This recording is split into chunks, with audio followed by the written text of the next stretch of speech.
Alors les épices sont utilisées dès l'Antiquité, aussi bien dans l'alimentation que dans les boissons pour relever le vin. On utilise les épices chez les Romains, par exemple. Et les épices sont utilisées dans les parfums. Et les épices, dès l'Antiquité, sont des produits extrêmement convoités. Ce sont des produits qui apparaissent comme très précieux et qui justifient les entreprises les plus hasardeuses. Alors, je vais vous passer les diapos. Vous voyez ici une illustration du livre des merveilles de Marco Polo. Lorsque Marco Polo fait son grand voyage, il passe par l'Inde et il observe la collecte du poivre sur la côte de Malabar. Et ce que vous voyez ici, c'est la collecte du poivre. C'est une illustration du livre des merveilles que vous pouvez voir à la Bibliothèque nationale de France et qui date de 1412. Marco Polo vivait entre 1254 et 324.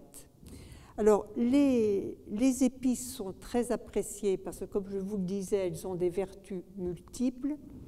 Elles relèvent les aliments, elles les conservent, elles boostent, comme on dit aujourd'hui, les notes dans les parfums, et les épices ont des grandes vertus thérapeutiques également. Et donc, on les utilise dans les parfums médicaux et dans les parfums qui sont utilisés pour l'hygiène et l'élégance.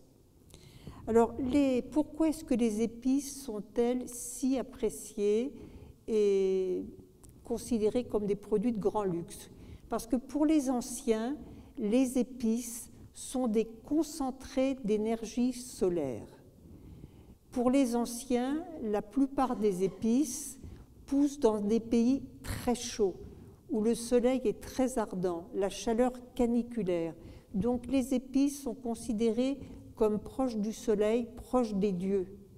Elles sont du côté de l'imputrescible, contrairement aux légumes qui, eux, sont du côté du putride, du pourri, de la mort.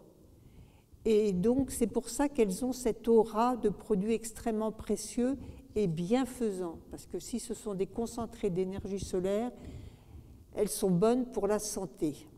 La salade, qui est du côté de l'humide, du pourri, est à l'opposé des épices, pour Théophraste par exemple, ce philosophe grec. La salade, les légumes sont du côté du froid, de l'humide. Et les épices, dès l'Antiquité, sont entourées de légendes qui accroissent encore leur prix. Hérodote nous rapporte certaines légendes concernant les épices. Par exemple, la cannelle qui, selon lui, pousse aussi en Arabie. La cannelle, il trouve qu'en Arabie, il y a deux sortes de cannelle, et ces cannelles, nous raconte Hérodote, 5 siècles avant Jésus-Christ, sont difficiles à collecter. Et il faut utiliser soit de ruse, soit de courage. La première sorte de cannelle est accaparée par des grands oiseaux qui, avec leur bec, s'emparent des branches du cannelier pour construire leur nid sur les falaises d'Arabie. Donc, ils construisent leur nid avec les branches des canneliers. Mais les Arabes sont malins et pour pouvoir se procurer les branches du cannelier, ils disposent sur le sol des grands quartiers de viande, ce qui fait que les oiseaux s'emparent des quartiers de viande, les portent dans leur nid et sous le poids de ces gros morceaux de viande, les nids s'écroulent et les Arabes peuvent ensuite récupérer les branches de cannelier. Alors ça, c'est une des légendes qui entoure la cannelle. Il y en a une autre. La seconde sorte de cannelier, nous raconte Hérodote, est gardée par des chauves-souris énormes qui s'attaquent aux humains, qui leur crèvent les yeux. Donc il faut, lorsqu'on collecte cette cannelle-là, s'entourer de peaux de bête et être très courageux. Donc vous voyez déjà les légendes qui entourent les épices. Alors les épices sont entourées d'un contexte légendaire, mythique, qui accroît encore leur aura.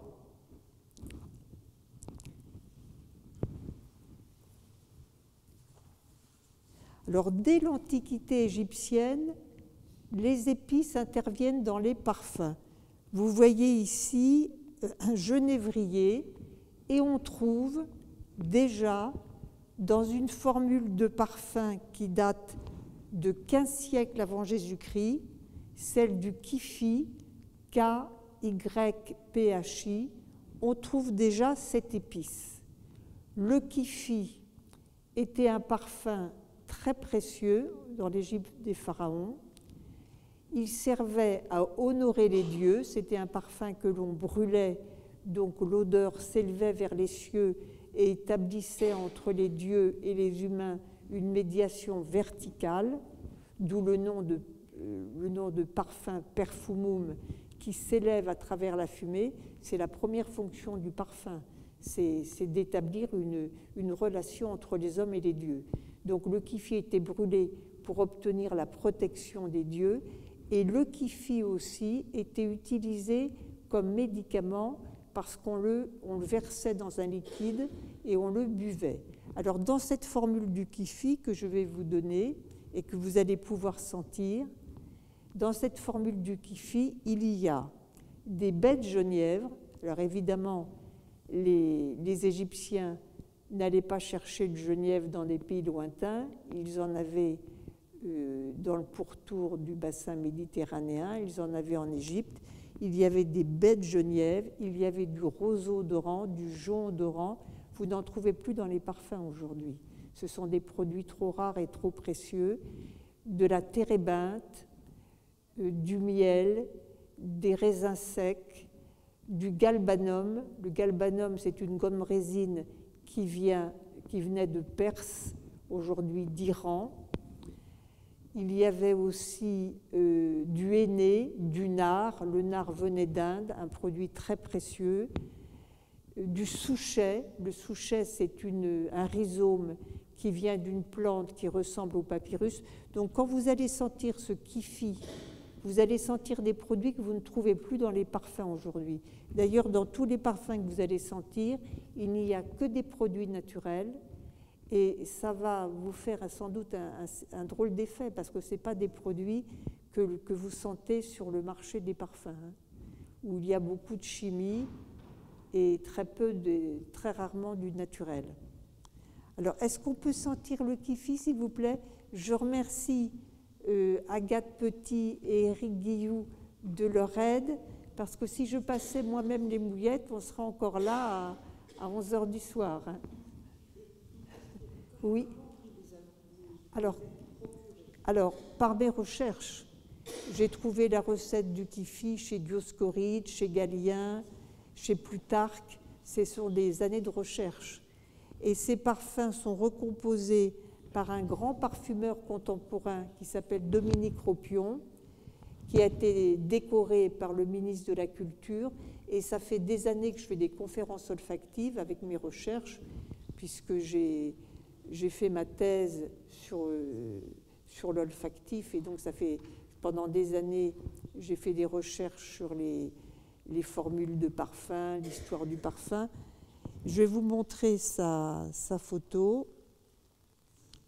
On reviendra après. Voilà, c'est Dominique Ropion. Il travaille pour des marques, pour des grandes marques de parfums, mais il travaille aussi pour ce qu'on appelle la haute parfumerie. Des maisons qui sont confidentielles où il peut utiliser de très beaux produits. Mais ces produits-là, vous ne les trouvez pas sur le marché parce qu'ils seraient trop coûteux à réaliser. Qu'est-ce que vous en pensez du kyphi? Et il est très moderne, je trouve. Il est très portable. Hein. Au départ, ça m'a fait penser à du vin. À du vin rouge, c'est intéressant, parce que dans ce kyphi, il y a du vin. La base, vous avez un très bon nez, madame. La base, c'est le vin, parce que les parfums dans l'Antiquité avaient comme base soit l'huile d'olive, l'huile de benne, l'huile de balan, soit le vin. Vous avez un très bon nez. Il y a du vin, en effet. Là, la base, c'est le vin.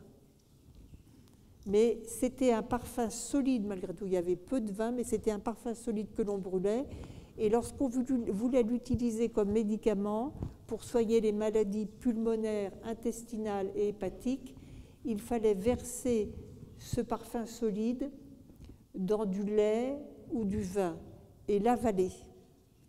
Et c'était un parfum qui euphorisait, qui rendait joyeux, qui chassait les soucis du quotidien, voyez. Voilà le fameux kifi des Égyptiens. Alors les Égyptiens, évidemment, les prêtres égyptiens ont été les premiers grands parfumeurs.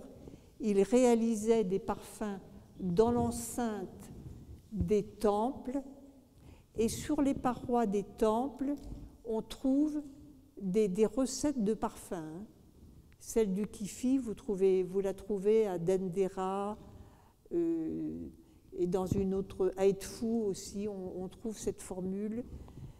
Et vous voyez aussi combien les Égyptiens avaient des flacons raffinés. Ça, c'est un nécessaire de toilette de l'Égypte pharaonique. Vous voyez la beauté des flacons en forme de poisson, de grappes de raisin. Ils avaient tout un art de la parfumerie. L'Égypte, c'est le berceau de la parfumerie. Alors, dans les formules de parfum que j'ai trouvées dans les textes anciens, on trouve des épices comme le safran, la cardamome, la cannelle, le genièvre. Et donc, vous avez senti dans le kifi les baies de genièvre. Mais il y a aussi un autre parfum que je vais vous faire sentir, un autre parfum égyptien qui contient une épice qui venait d'Inde, la cardamome. Je vais vous dire ce qu'il y a dans le métopion, c'est le métopion. Le métopion.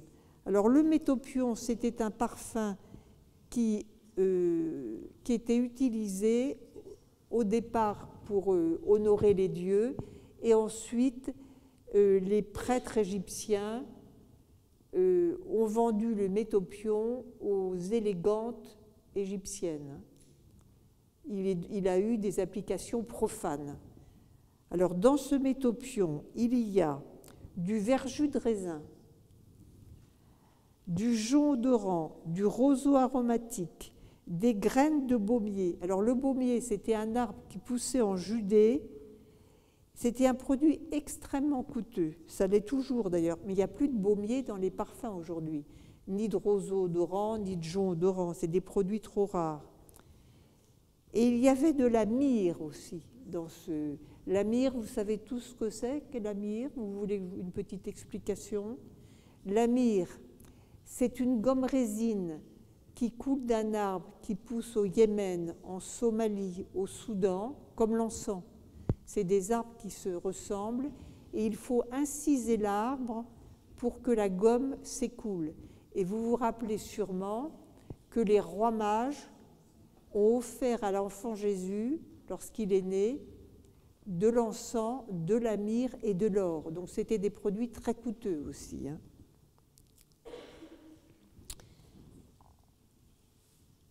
Alors vous sentez dans ce métopion la cardamome qui venait d'Inde. Et les Égyptiens de l'époque pharaonique, pour se procurer cette cardamome, envoyaient des bateaux en Inde. Sous Cléopâtre envoyait 20 navires par an en Inde pour se procurer des épices.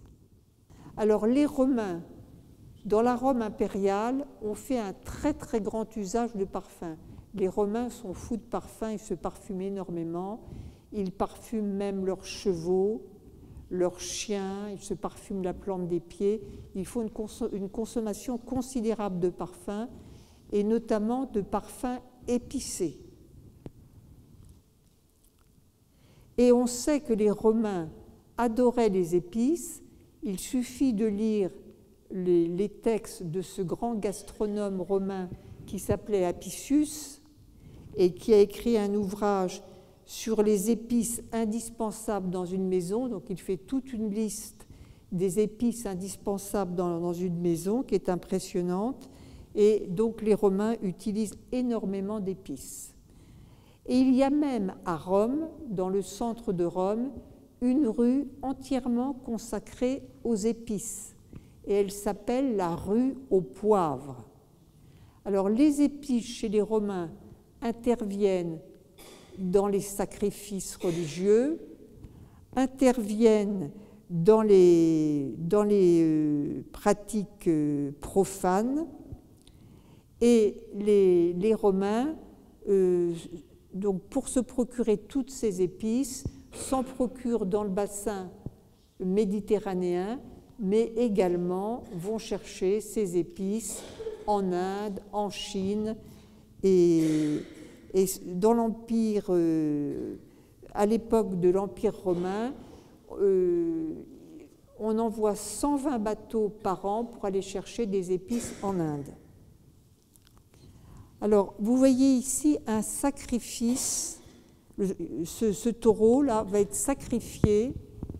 Vous voyez le prêtre qui est couvert d'une toge, qui va égorger le taureau. Et une fois le taureau mort, il est vidé, rempli d'épices et brûlé, pour que ces odeurs montent vers les dieux et établissent là encore une médiation verticale entre les hommes et les dieux. Alors, les Romains de l'époque impériale font une très grande quantité, utilisent une très grande quantité d'épices, ce qui suscite la colère de certains sages qui voient dans ces dépenses d'épices une menace pour l'Empire romain, parce que ce sont des dépenses considérables. Et Pline l'Ancien, justement, s'est insurgé contre ces importations énormes d'épices.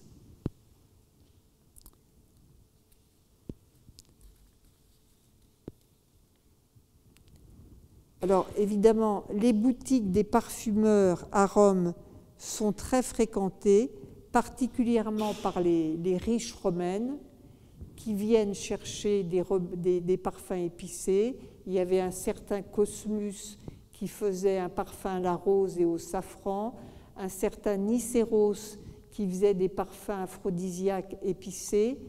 Et les boutiques du parfumeur romain sont aussi des lieux où on va aux nouvelles, d'où l'expression « aller au parfum »,« être au parfum ».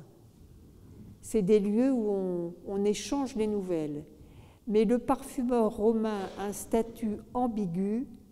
Il gagne à la fois beaucoup d'argent, donc il est respecté, mais il est tenu un petit peu à l'écart parce qu'on le soupçonne de faire des affaires louches, de se livrer au proxénétisme, ce qui fait que les riches romains, les sénateurs, les chevaliers font de la parfumerie en sous-main, en mettant à la tête de leur parfumerie des Grecs ou des esclaves affranchis. Et ils ne disent pas publiquement qu'ils sont parfumeurs, mais ils exercent cette activité parce qu'elle est extrêmement rentable. Alors, je vais vous faire sentir évidemment des parfums de cette époque. Là, vous voyez une Romaine à sa toilette qui utilise évidemment des parfums épicés. Autre Romaine, des vases de parfums romains. Et là, vous voyez une scène de banquet. Dans les banquets, évidemment, les épices étaient très utilisées dans la nourriture et les vins, comme je vous l'ai dit. Mais comme vous voyez aussi une servante qui porte un coffret, et dans ce coffret, il y a un parfum épicé. Parce que dans les banquets, il était d'usage d'offrir aux invités des parfums épicés.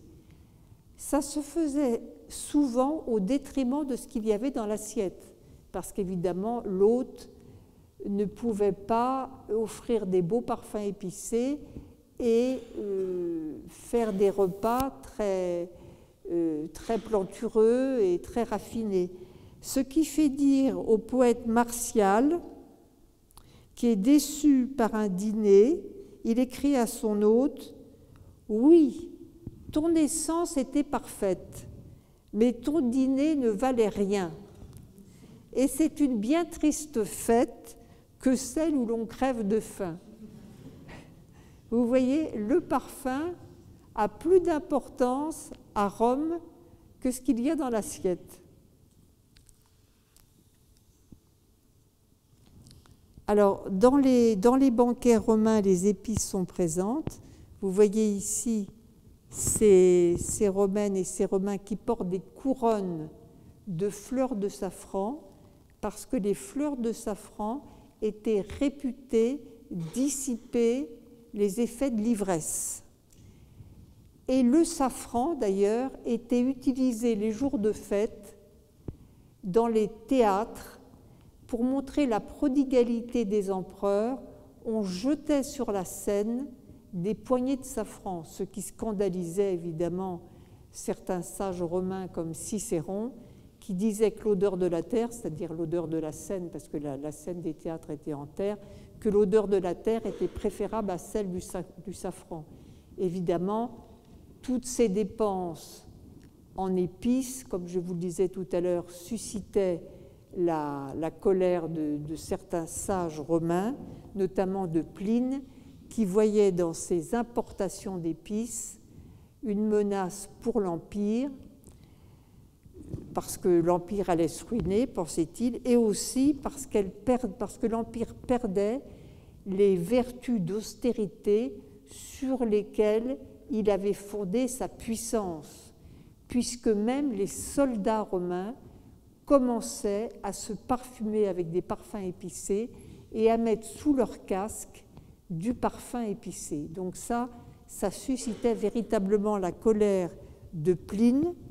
Et Pline n'a pas eu tout à fait tort, parce que 3 siècles après, Rome va s'effondrer, les barbares goths vont envahir Rome en 470, et en 476, Rome est complètement saccagée et l'Empire romain d'Occident va s'écrouler et l'art du parfum va disparaître du bassin méditerranéen et aller s'installer à Byzance. Vous voyez. Donc,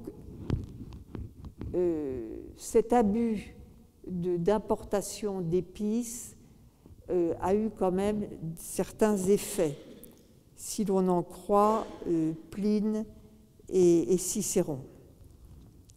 Alors, au Moyen-Âge, les épices sont toujours utilisées dans des parfums thérapeutiques, parce qu'au Moyen-Âge, vous savez que l'Église condamne l'usage profane du parfum, parce que c'est un usage qui est fait pour la séduction, et donc vouloir séduire, c'est mettre en péril l'âme de la séductrice et de celui qu'elle veut séduire. Donc le parfum est condamné dans ses buts profanes. Mais les parfums médicaux utilisent toujours les épices en raison de leur vertu médicinale. Et vous voyez dans ce bel objet qu'on appelle une pomme de senteur, qui est en or, couvert de perles ou de pierres précieuses, il y avait des parfums solides qui contenaient des épices. Et lorsqu'on avait les moyens de se procurer ce genre d'objet, qui est évidemment très coûteux, qui contenait des parfums solides où il y avait des épices, lorsqu'on avait les moyens de se procurer ce genre d'objet, on s'en servait lorsqu'on sortait dans la rue, on respirait cette boule pour se protéger des mauvaises odeurs. Parce qu'au Moyen-Âge, jusqu'à Pasteur, fin du 19e, les mauvaises odeurs ont été considérées comme extrêmement dangereuses. Aujourd'hui, on a peur des virus, des bactéries, des microbes, Mais pendant des siècles, on ne savait pas ce qu'était un microbe, mais la mauvaise odeur était assimilée à ce qu'on appelle aujourd'hui un virus, un microbe. Et il fallait se protéger des mauvaises odeurs qui, pensait-on, s'infiltraient dans le corps par le nez, la bouche, les pores de la peau. Il fallait s'en protéger avec des parfums. Et là, vous voyez une pomme de senteur qui contenait une formule de parfum de 1348 qui avait été concoctée par le Collège de la Faculté de médecine de Paris au moment de la peste noire qui arrive en France en 1348. Les médecins, pour permettre aux gens de se protéger de la peste noire, qui était assimilée à une mauvaise odeur, la peste, d'où le nom empesté, la peste était considérée comme une mauvaise odeur qu'on respirait et qui infectait le corps. Les médecins préparent une formule de parfum qui contient beaucoup d'épices, des clous de girofle, des noix de muscade, du massis. Le massis, c'est la capsule odoriférante de la noix de muscade. Et 29 autres ingrédients. Mais c'était des parfums très épicés, vous voyez, parce que les épices avaient, comme je vous le disais, pensait-on, des vertus très curatives. Et donc, comment, madame? Elles les ont exactement. La cardamome est considérée comme, voilà, exactement, c'est reconnu, contre le psoriasis, l'eczéma, contre des tas de choses. Et donc, tous ces parfums étaient très épicés dans un but de protection et curatif également. Alors, vous voyez une de ces pommes de senteur. Elles étaient portées, vous voyez, cet homme-là, il va la respirer pour se protéger des mauvaises odeurs qui sont dans la rue. Évidemment, les gens du peuple n'avaient pas les moyens d'acheter ces objets de luxe, mais ils pouvaient se confectionner avec des épices et quelques produits, des pommes solides, enfin des boules solides qu'ils respiraient quand ils sortaient dans la rue. Il y avait une hantise, une obsession de la mauvaise odeur pendant des siècles. Aujourd'hui, on n'a plus peur des mauvaises odeurs, elles nous gênent. On a peur des virus, mais pendant des siècles, c'était les mauvaises odeurs qui terrorisaient. Si on passait dans un endroit où il y avait une mauvaise odeur, on se cachait le nez, on respirait des parfums par peur d'attraper des maladies. Aujourd'hui, on n'a plus peur des mauvaises odeurs. Il a fallu attendre Pasteur et il a découvert des microbes, des bactéries, des virus pour qu'on n'ait plus peur des mauvaises odeurs. Là, vous voyez, ces pommes de senteur, elles étaient portées à la taille aussi. Et on les prenait dans la main et on les mettait sous le nez quand on sortait dans la rue. Alors, je vous disais que l'Église condamnait le parfum dans un but de séduction. Néanmoins, il y avait des résistances et certains, je ne dirais pas parfumeurs, parce qu'au Moyen-Âge, la parfumerie est faite par des différents corps de métier.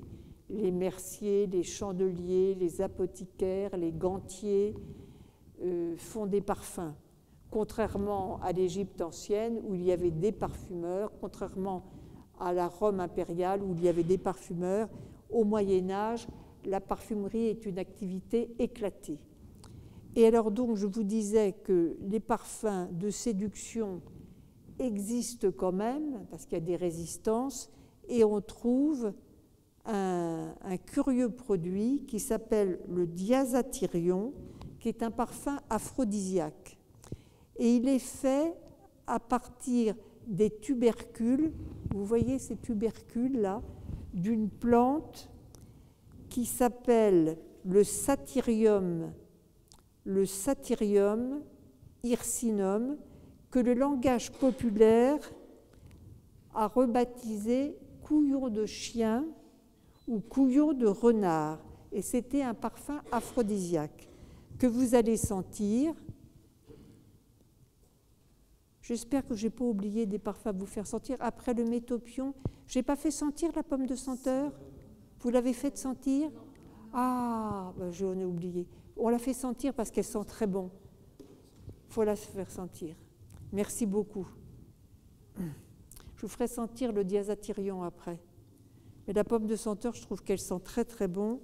Il y a beaucoup d'épices dedans, du clou de girofle, du massis. Voilà. Alors le diazathirion, c'est ce parfum aphrodisiaque qui est fait avec les tubercules de cette plante qui est de la famille des orchidées et qui comporte des épices, gingembre, poivre, cannelle, pois chiches, armoise, graines de roquette, capucine, musc.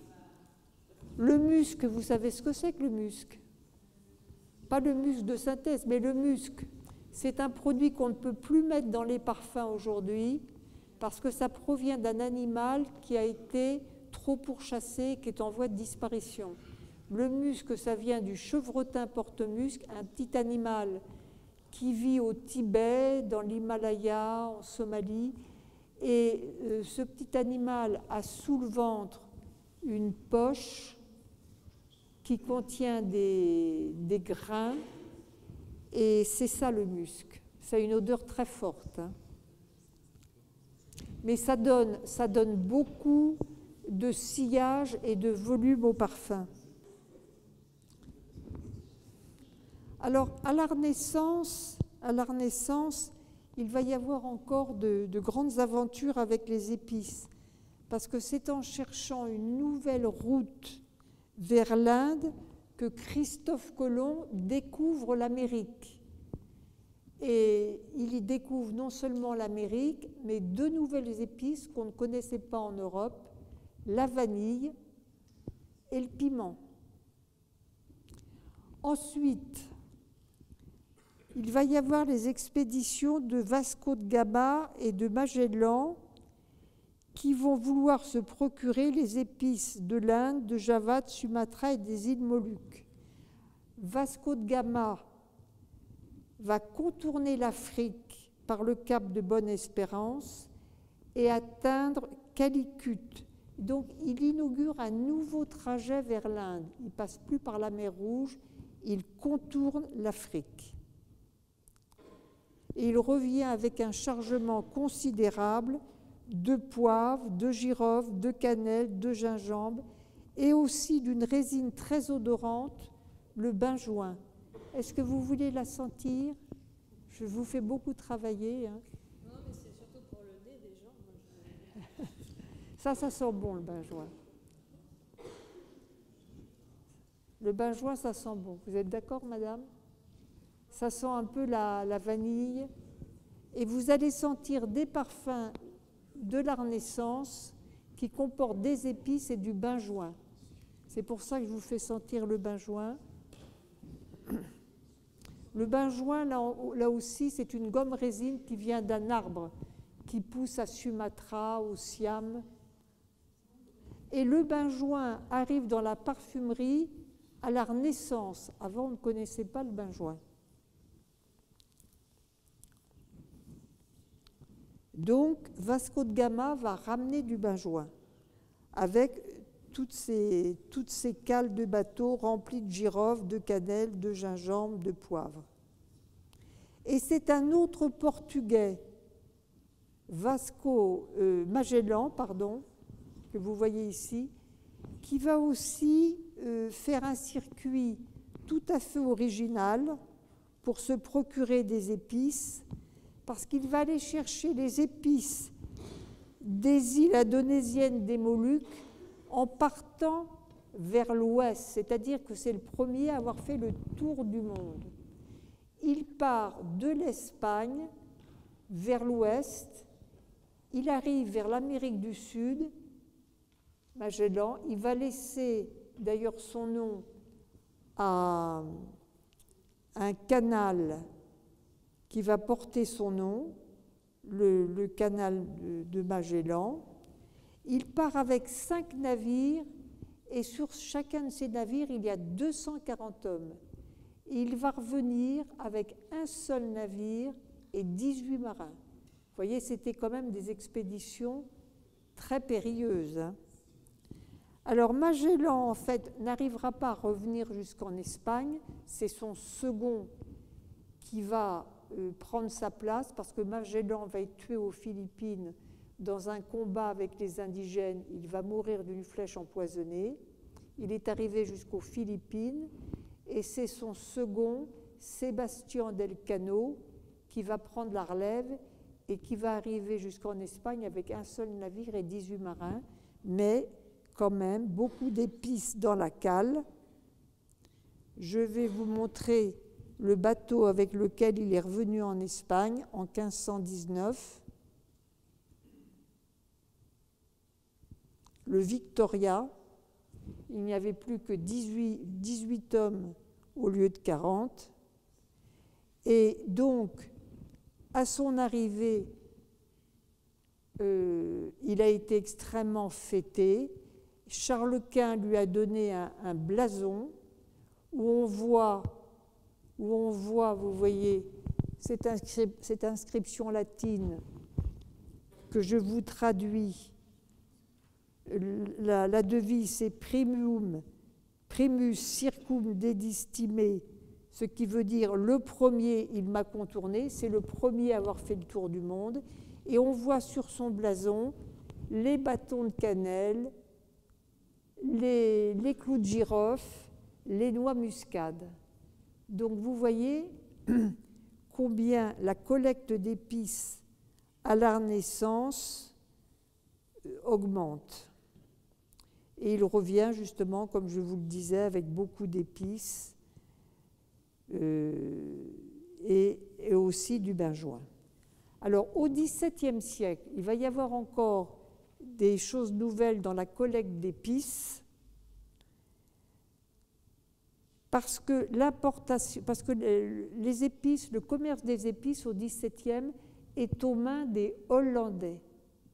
C'était les Hollandais qui avaient le monopole des épices. Et les Français, lorsqu'ils voulaient des épices, les parfumeurs français notamment, lorsqu'ils voulaient mettre des épices dans leurs parfums, ils devaient les acheter aux Hollandais, ce qui évidemment augmentait encore le coût des épices.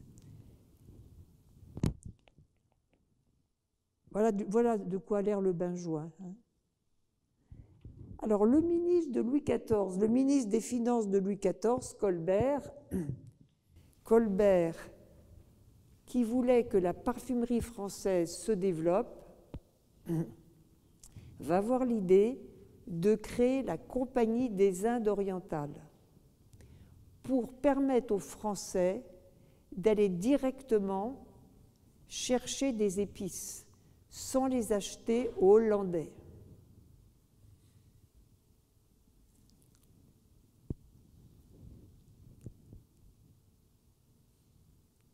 Alors vous voyez un bateau de la compagnie Orient... Oh, excusez-moi, je vais prendre un petit peu d'eau.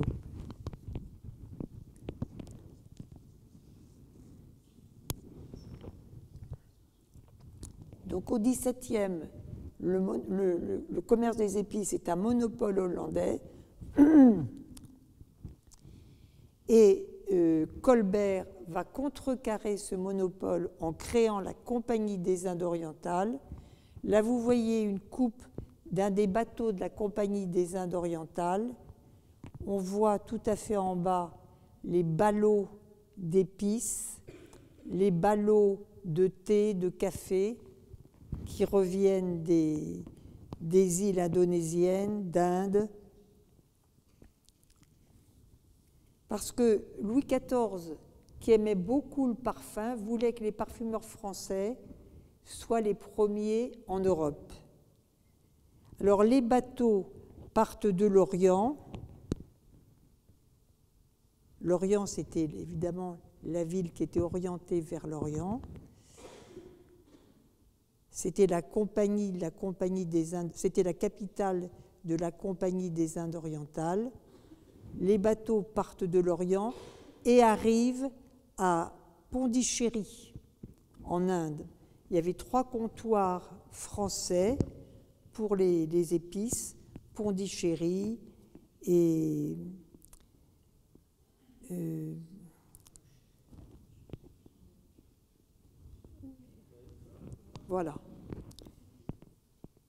Et donc, la Compagnie des Indes orientales va aussi améliorer la circulation des épices en Europe. Ça va donner justement un nouvel élan et les navires arrivent chargés de boîtes à musique, de miroirs, de tissus, et ils échangent ces objets contre des épices, notamment la cannelle, la muscade, les clous de girofle, le curcuma. Saint-Malo va jouer un grand rôle dans la collecte des épices aussi au XVIIe siècle. Alors au XVIIIe, cet homme va jouer un rôle très important dans la collecte d'épices. Il avait un nom qui le prédestinait à faire ça parce qu'il s'appelait Poivre, Pierre Poivre. Et ce Pierre Poivre avait passé plusieurs années en Chine. Il voulait devenir prêtre. Il était parti en Chine faire son séminaire. Et en revenant dans sa ville de Lyon, il était sur son bateau avec d'autres séminaristes. Le bateau a été attaqué et son bras et sa main ont été arrachés par un boulet de canon. Il a été pris en captivité par les Anglais, c'était un bateau anglais, les Anglais l'ont débarqué à Jakarta et il a fait sa convalescence dans des odeurs de muscade et de clous de girofle. Et il a décidé de ne plus se consacrer à Dieu mais aux épices. Donc c'est cet accident qui a complètement bouleversé sa vie et il a voué sa vie aux épices. Et il a voulu justement cultiver les épices sur les 2 îles françaises de l'océan Indien, île qu'on appelle aujourd'hui île de la Réunion et île Meurice. Et il a fait venir sur ces 2 îles françaises de l'océan Indien des plants d'épices qui appartenaient aux Hollandais et qui étaient sur des îles qui appartenaient aux Hollandais dans l'océan Indien. Et pour se procurer ces plants, il allait la nuit, au péril de sa vie, voler les plants d'épices parce que les plantations étaient gardées par des soldats armés qui tiraient sur tout un truc, qui mettaient le pied sur l'île. Donc il a fait ça au péril de sa vie et il a réussi à introduire beaucoup d'épices à l'île Maurice et à l'île de la Réunion.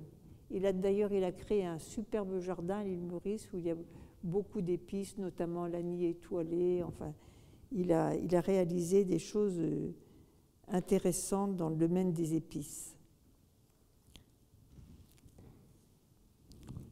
Alors, au XVIIIe siècle, justement, cette collecte des épices va profiter aux parfumeurs qui vont en mettre beaucoup dans leurs parfums. Je vais vous en faire sentir certains. Parce qu'au XVIIIe siècle, on se détourne des odeurs très fortes, des odeurs animales de musc, d'ambre, de civette, d'encens, de myrrhe, et on aime des odeurs plus légères et des odeurs épicées. Les épices remplacent les odeurs animales. Et vous allez sentir, on a le temps là encore 10 minutes, vous allez sentir quelques eaux du XVIIIe siècle. Le benjoin s'ajoute aux épices et c'est un produit nouveau qui vient du Siam et de Sumatra. Alors l'eau céleste, c'est une eau qui contient, l'eau céleste, elle contient du gingembre. Et le gingembre, justement, a des vertus très stimulantes. Et contrairement à ce qu'on pourrait croire, le gingembre est classé par les parfumeurs comme une épice froide. On pourrait penser que c'est une odeur chaude pour eux, mais c'est une odeur froide. Les épices chaudes pour les parfumeurs, c'est la vanille, le clou de girofle, et les épices froides, c'est la baie rose, le gingembre, je vais vous dire encore, la cardamome, le genièvre. Les chaudes, c'est la cannelle, la vanille et le clou de girofle. Alors l'eau céleste contient beaucoup de gingembre. Là, ce sont des eaux qui ont été faites au XVIIIe siècle. L'eau sensuelle contient beaucoup de muscade. Donc vous voyez, je vous montre qu'il y a une explosion artistique des flacons au XVIIIe. Vous voyez les magnifiques flacons que l'on trouve à cette époque. Je vais un peu vite là parce que le temps passe, mais il y a une explosion artistique. Alors au XIXe siècle, un grand bouleversement. Les épices, malgré la collecte qui est de plus en plus facile, sont toujours très très coûteuses parce qu'elles demandent beaucoup de travail, beaucoup de main-d'œuvre, de longs voyages. Et au XIXe siècle, dans la seconde moitié du XIXe siècle, lorsque la chimie entre dans la parfumerie, les parfumeurs vont commencer à remplacer les épices naturelles par des produits chimiques. C'est le cas de cet homme, de ce grand parfumeur qui s'appelle Aimé Guerlain et qui a créé en 1889 le fameux Jiki. Et dans ce Jiki, il a remplacé la vanille par de la vanilline qui sert encore à aromatiser les yaourts à la vanille et qui est 1000 fois moins cher. Parce que la vanille, comme je vous l'expliquerai tout à l'heure, demande énormément de travail. Quand vous achetez 2 gousses de vanille, 15 €, vous trouvez que c'est très coûteux, mais la vanille demande 9 mois, la gousse de vanille demande 9 mois pour arriver à maturité. Ensuite, elle est travaillée pendant 6 mois. Il faut la polliniser à la main. Il faut la faire suer sous des couvertures. Il faut la masser pour qu'elle soit souple. Donc vous voyez, c'est un travail énorme. Les épices demandent énormément de travail pour un rendement très faible. Et la vanille, au XIXe siècle, donc, est très très à la mode. Alors évidemment, certains parfumeurs utilisent la vanilline plutôt que la vanille parce que c'est moins cher, mais la vanille vraiment est tout à fait entre dans énormément de parfums de grand luxe. D'ailleurs, la signature olfactive des Guerlain, la guerlinade, utilisait beaucoup de vraie vanille. Là. Vous voyez ici Paul Poiret, un grand parfumeur du début du XXe siècle qui a créé les parfums de rosine. Il utilisait beaucoup de vanille et il était traité de vanillard. De même, François Coty, qui a été considéré comme l'empereur de la parfumerie parce qu'il a démocratisé le parfum tout en faisant des produits de qualité, il utilisait aussi beaucoup la vanille. La vanille était extrêmement à la mode. Ernest Daltroff, le fondateur des parfums Caron, a utilisé beaucoup la vanille et sa collaboratrice, après sa mort, a créé un parfum qui s'appelait Poivre. Vous voyez combien les épices étaient encore très très présentes dans cette parfumerie du début du XXe siècle. Alors, je vous disais que les épices demandaient beaucoup de main-d'œuvre, beaucoup de travail. Vous voyez ici de la vanille. La vanille s'enroule sur les troncs et demande beaucoup de travail, de main-d'œuvre. 9 mois pour que la gousse de cette orchidée arrive à maturité. Ensuite, il faut la polliniser à la main, la travailler pendant 6 mois. C'est une plante grimpante, la vanille. Vous la voyez ici s'accrocher à des arbres. La cannelle demande énormément de travail aussi. Il faut la faire sécher, elle perd 80% de son poids. La baie rose demande un travail titanesque, la baie rose. Quand vous achetez des baies roses, vous trouvez que c'est cher aussi, mais ça demande un travail titanesque. Et la baie rose, pour 40 kg de baie rose, on obtient 36 grammes. 36 grammes d'huile essentielle de baie rose. C'est pour ça que les épices sont chères. Alors, donc, les épices restent chères parce que le travail qui est demandé, la main-d'œuvre, sont extrêmement importants. Et les épices naturelles ne sont utilisées que dans la très haute parfumerie. Et je vais vous faire sentir un produit qui contient du safran naturel que l'on trouve chez un seul parfumeur à Paris, des éditions de parfum Frédéric Malle, et ce parfum s'appelle The Night. Et 100 ml de parfum coûte 1 200 €. Voilà. Alors vous allez être surpris par l'odeur parce qu'il y a du safran, mais il y a un produit naturel très coûteux qu'on appelle le oud, et c'est du vrai oud. Le oud, c'est une sorte de bois qui est contaminé par un insecte ou une bactérie, et ça lui donne une odeur très particulière. Et c'est un bois que l'on trouve au Laos, en Thaïlande, qui intervenait dans la cérémonie de l'encens des Japonais. Les Japonais ont des ouds qui datent du XVe siècle. Donc c'est un produit extrêmement coûteux. Donc vous allez être surpris par cette odeur de oud.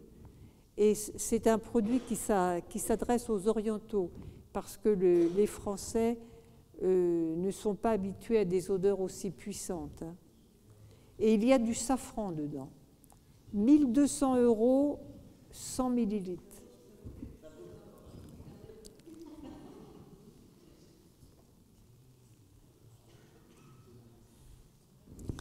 Alors les épices donc restent très coûteuses. Oui, je vais terminer. Les épices restent très coûteuses et en plus de ça, aujourd'hui, sauf pour l'alimentation, vous pouvez manger des épices sans problème. Mais vous parfumer avec des épices, ça pose certains problèmes parce que les épices sont considérées comme pouvant provoquer des allergies, comme pouvant être dermocaustiques, cancérigènes. Donc la législation est draconienne en ce qui concerne l'usage des épices. Alors les parfumeurs qui veulent utiliser des épices, soit ils utilisent de la chimie, donc là, bon, mais ça perd quand même de son intérêt, soit ils utilisent des épices naturelles, mais ils les débarrassent de leurs facettes nocives. Parce que même si aujourd'hui les parfums épicés, il n'y en a plus beaucoup aujourd'hui des parfums qui contiennent des épices, parce que les goûts contemporains vont vers des parfums faciles, des parfums sucrés, qui sont tout de suite acceptés. Les épices, il faut apprivoiser l'odeur. Le nez ne les reconnaît pas tout de suite. Il faut s'y faire. Mais pour les parfumeurs, les épices, c'est le summum de la parfumerie. Certains disent que c'est la Rolls-Royce de la parfumerie parce que ça donne au parfum une très grande élégance. Et donc, vous voyez, mais il faut que le nez s'habitue. Vous êtes d'accord, mademoiselle? Et plutôt que ces parfums qui sont très sucrés, très faciles, bon, on n'a pas de coup de cœur, mais bon, on est habitué à ces odeurs. Il vaut mieux s'orienter vers des parfums plus difficiles, mais qui ont beaucoup plus d'intérêt. Et c'est ce qu'on trouve chez certains parfumeurs dits de niche, qui font des produits qui ne sont pas des produits consensuels, qui prennent des risques de lancer des parfums qui ne plaisent pas tout de suite, mais ce sont des parfums beaucoup plus intéressants, qui ont beaucoup plus de caractère. Eh bien, je vous remercie de votre attention et je vous souhaite de trouver de beaux parfums épicés. Oui, monsieur.